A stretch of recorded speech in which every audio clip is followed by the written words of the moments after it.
And as always, this always goes back to you being afraid that if you're not certified or someone calls you out, you'll feel shitty. But that comes back to your belief. Do you think you should be certified? And what are your reasons for wanting to be certified? Do you like your reasons?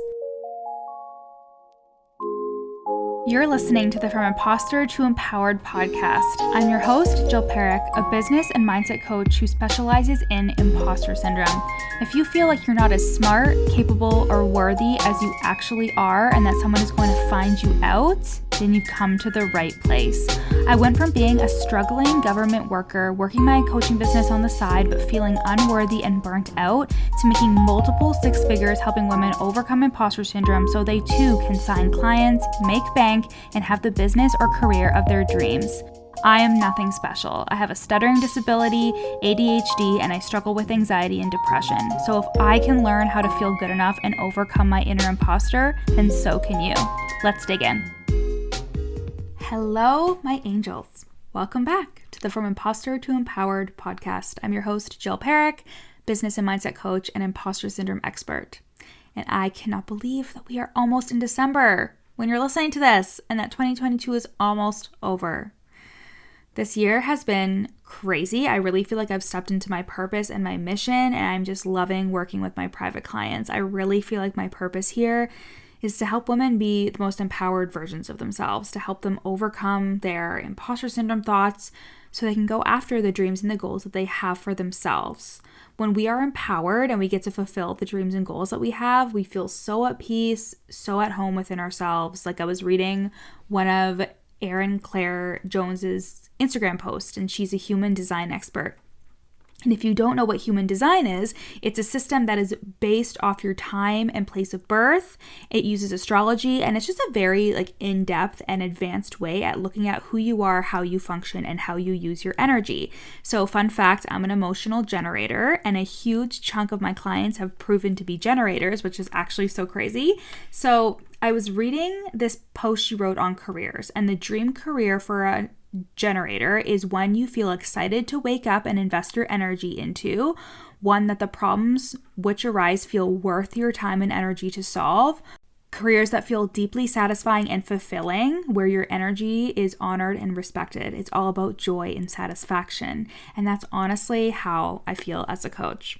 I love coaching. I may not always love owning a business because it can be difficult being a business owner, but I would coach people all day, every day, you know?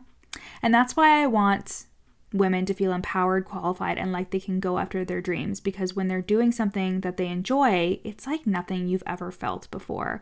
Your business should not be in your entire life. I'm not saying that, but if you desire to derive some kind of joy from your career like I do, I think that it can be a very big source of joy for you.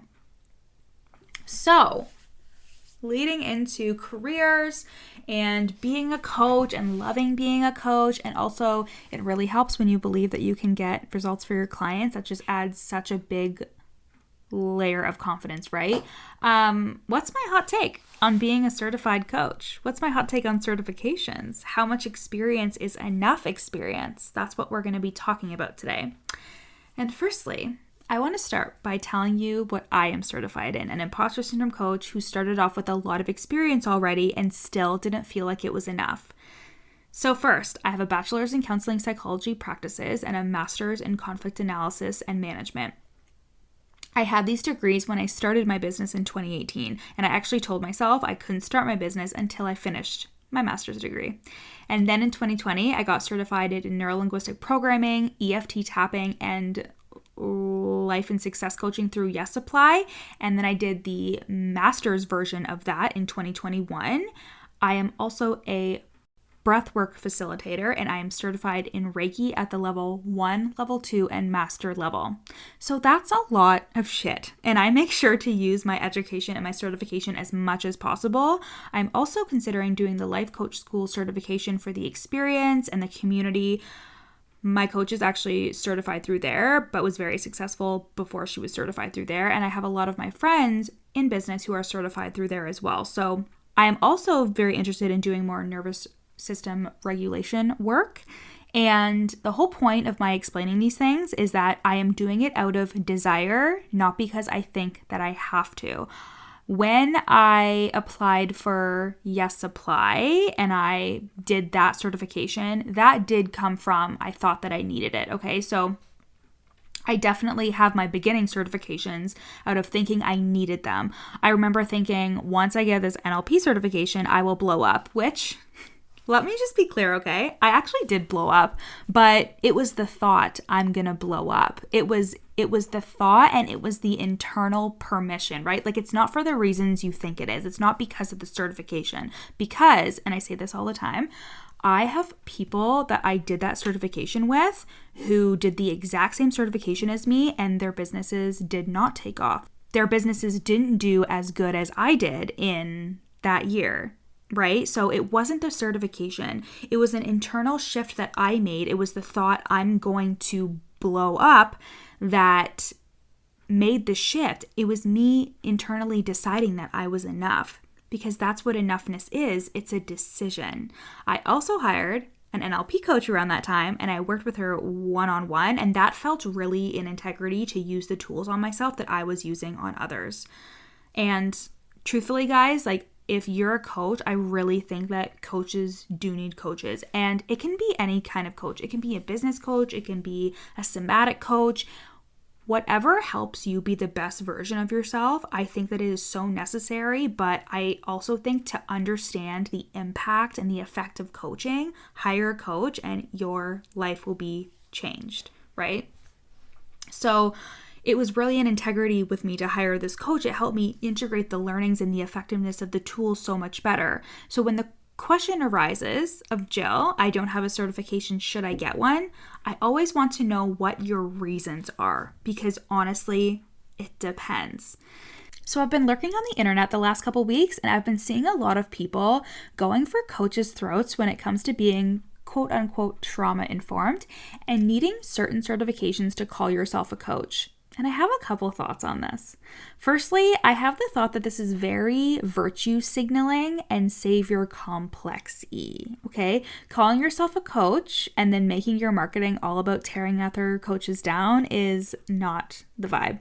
And someone that I really love is Simone Grace Soul, who is an amazing life and business coach, and she has some strong opinions on social media, and I just think she's great.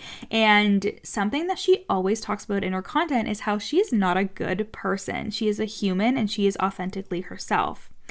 And for a recovering good girl, this was like music to my ears, because I think what she means by this is the fact that people want to put you in categories. They want to put you in a good category and a bad category. And if you're not careful, if you are a recovering good girl or a recovering people pleaser, if you are somebody who has always seen yourself as good or bad, and you think the actions you take, the things you think mean you're good or you're bad, it's going to translate also to coaching, right? So I feel like these coaches who are being like, we need to tear down coaching and coaching sucks and it's scammy and we need to investigate every coach. You know, like, it's very much putting people into good and bad boxes when most people have good intentions, right? So, like I said, for a recovering good girl, this was like music to my ears because of the way that I was raised, the beliefs that I had ingrained in me, and also my ADHD. Morality has always been something in the back of my mind.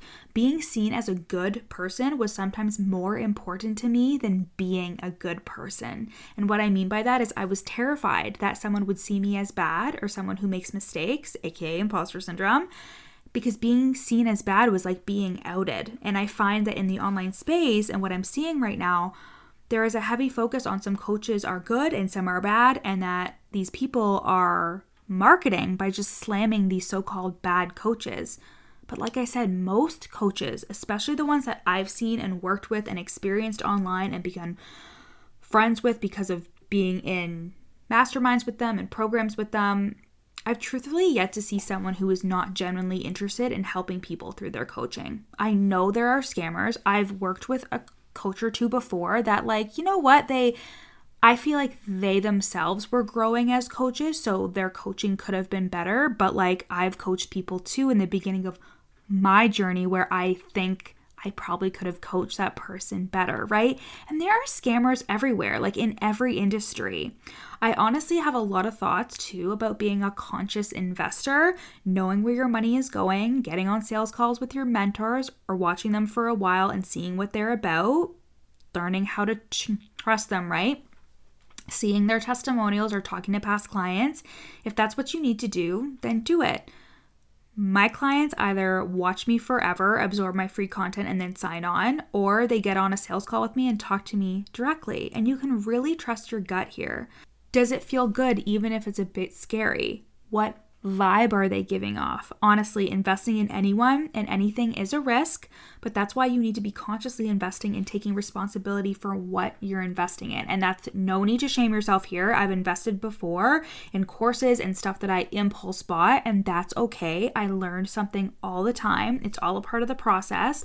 And to learn how to manage your mind and your emotions around having a business in order to know how to grow and market and sell effectively, investment, I believe, is required. So I think it's important to take responsibility and do your due diligence when you are investing. But in response to, do you need a certification? Should the industry be regulated? I think that this is a very patriarchal and capitalistic school of thought that needs to be addressed. Because if you think about, quote unquote, climbing the corporate ladder, there is an understanding there is an oppression there that it will take a long time for you to get to the top. And while you're climbing, you're not good enough or qualified yet, right? Like it's always just out of reach. But when people come into coaching, they almost always come with life experience or an event or a degree or anything that led them to their own transformation. It is so rare that someone comes in with absolutely nothing and says, I want to be a coach to make lots of money, you know? Like that almost fucking never happens. They usually have a purpose, a mission, and it's demonizing and limiting to just see it as a get-rich-quick scheme, right? Anyone that is actually growing their business knows it is not a get-rich-quick scheme. But this idea that you can't make money as a coach until you show you're good enough is bullshit. I'm sorry, but it is. And to just say that a coach isn't trauma-informed or regulated or whatever is also bullshit. Because here's the thing. The whole point of the coaching industry and why we don't fucking call it therapy is because people from all walks of life can come and teach us and coach us on all different kinds of transformations. The reason why there are so many different niches and areas to coach on are because people are seeing the immense value in their own experiences and what they have to offer and how they can package it up in a way that gets their soulmate client the result quicker. And the underlying fear from these virtue signaling motherfuckers and also coaches who experience imposter syndrome about selling their services is that they will do harm. So here, let me just say, those are two different groups of people. So the underlying fear from these people who are online being like, look at these coaches, rah, rah, rah, with their fucking Shrek-like pitchforks, right? And coaches who experience a ton of imposter syndrome, even though they're more than qualified. The underlying fear here is that they will do harm, that these coaches will do harm with their work if they don't have the right qualifications or if they're not regulated or what the fuck ever. And honestly, my love, you probably will.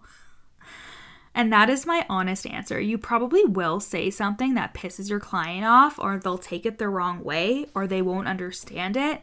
And it doesn't matter how fucking trauma-informed you are, there is always the possibility that someone will have an emotional reaction to you, whether you are just existing or whether you are actively coaching someone. Like think about too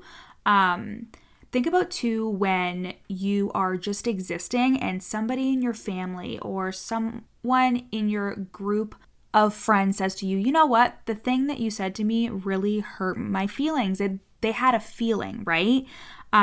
You can't always control that. You can't always control somebody's emotional reaction. But when we're coming from the place of I'm a bad person, of course you're going to think, oh my God, I ruined their lives. I'm not trauma informed, all this stuff. But like, you're not a bad person. You're a good person with good intentions. And no one is immune from somebody else having an emotional reaction to them. So for example, my best friend goes to do an intake for therapy, right? And the person who is doing her intake is a therapist who has had lots of training. They don't need supervision anymore. Like, this person is trauma informed. And she expresses to him that she thinks that she might have ADHD. And one of the many symptoms she says is that she has intentions to do tasks or achieve things, but she can never follow through.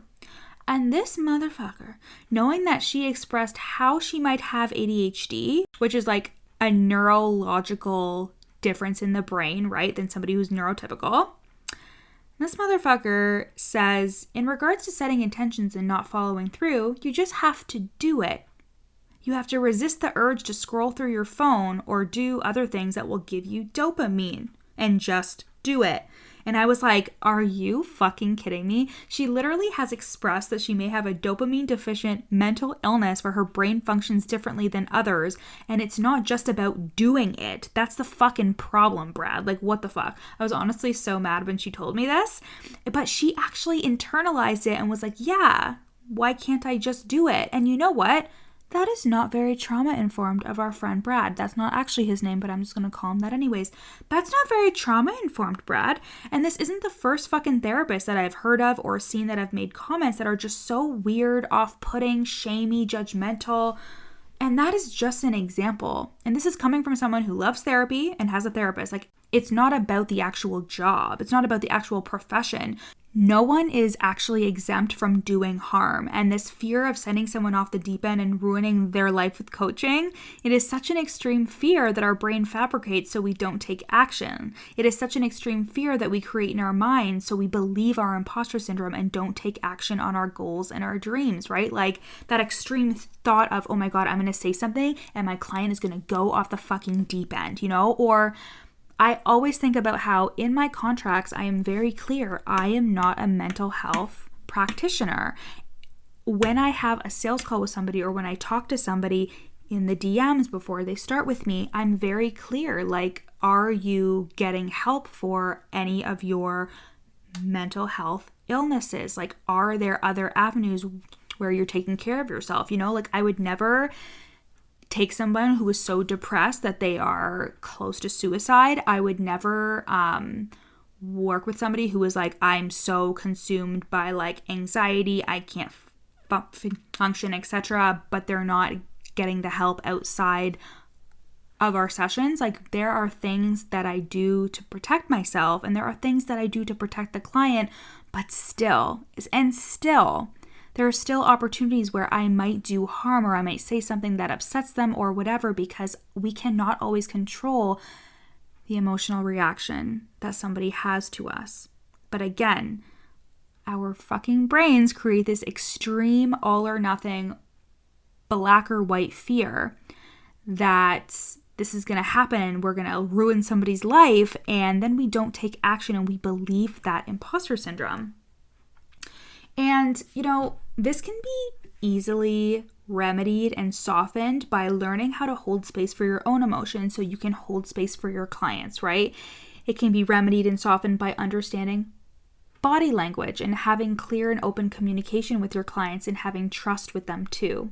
Like, my clients know, they can tell me if something I said threw them off or for a loop, or if they need me to explain something more. And I also think that your intentions are so important. You intend to do right by your clients. You intend to help them get results. So when your intentions are good and pure and you're committed to creating rapport with your clients and understanding them and having open dialogue with them, I've been coaching since 2018 and I have yet to experience someone that I did so much harm to that, like, it is life altering, you know what I mean? And you know what? It might happen as I work with more people, but at the core of it, that is never my intention, right? Like, I know my intentions are good and pure, and I am committed to figuring it out if something does happen. But I would not sacrifice the success that I've had because I'm afraid of somebody having a negative emotion about something that I say in our coaching session, right? And as always, this always goes back to you being afraid that if you're not certified or someone calls you out, you'll feel shitty. But that comes back to your belief. Do you think you should be certified? And what are your reasons for wanting to be certified? Do you like your reasons? If it's to expand your skill set, meet new people, etc., then of course, fucking fill your boots. But if it's to feel enough, if it's to wait until you're certified to finally take action on something in an industry that is not regulated, right? Then that is a feeling that you have to cultivate, not something that is achieved through a degree or a certification. You have to still, even with the certification, you have to still address the underlying fears of why you don't want to put yourself out there and just start. I see so many people's Instagram pages where they say they're a coach, but they're not like selling like a coach. They have a lot of like lifestyle content on their page. They say they're a coach, but then they have all these different like interests and stuff on their page. You don't have any links in their bio. And you have to ask yourself, where am I cock blocking myself? Where am I creating resistance for someone seeing me and seeing what I do and wanting to work with me? Are you creating content that speaks directly to your soulmate client? Are you saying, this is how you can work with me? And if you're not, what the fuck are you waiting for? What do you believe is holding you back from working with a client right now? You will probably have some beliefs around your qualifications, your certifications, and doing harm if you don't have everything just right. So y'all, here's my big secret, okay? I am certified in breath work and I am a Reiki master, but that is my only nervous system regulation and trauma-informed trainings, right? Everything else has been learned and done through client sessions, my NLP certifications and stuff. Like, I have psychology degrees, that stuff all counts, but actually being trauma-informed, right? I really only have these couple of things when it comes to nervous system regulation, but everything else has been learned and done through these client sessions and doing my own inner work, mindset work, and somatic work so I can hold space like a motherfucker for my clients. And my clients have called me trauma-informed before. They repeatedly say how safe they feel, how they've never felt more seen or more peace and calmness and safety in a container before, and how they've released so much fear and shame and self-judgment. And this is all because of my experience with actually fucking coaching human beings. And if I would have waited, if I would have told myself, nope, not yet, you need to have all these things in order to help someone because that's what the white man says, I would not have had the success that I have, and I would not have changed my clients' lives the way that I have. We have to start looking at these patriarchal narratives and the way society has carefully curated how we make money and generate wealth, and we have to say fuck you to all of that because it is usually rooted in white supremacy, which itself does harm to society as a whole. You know? Like, I can get real fired up about this. And essentially what I need to say is you need to be the governor of your own business and life. You need to decide, not the white man, not society. You need to decide. Am I wanting to get certified to add to my skill set, or am I doing it to feel enough? Am I wanting to do it so I know exactly what to say and do? Because coaching is a skill. It is something you cultivate over time. And you know what I did? I started my prices at something that felt good, even if it was $1 or $25, right? Like, I want to say in 2019, at the very beginning of that year, I was selling a group program for $25 and I put it on sale for New Year's Day for $1, okay? And then less than 6 months later, I had signed 4 people into a group coaching program and I charged $1,300 each, right? So I worked my way up and I never once told myself you need to have this to be a coach, right? Like when I first got the certifications, I already was a coach, right?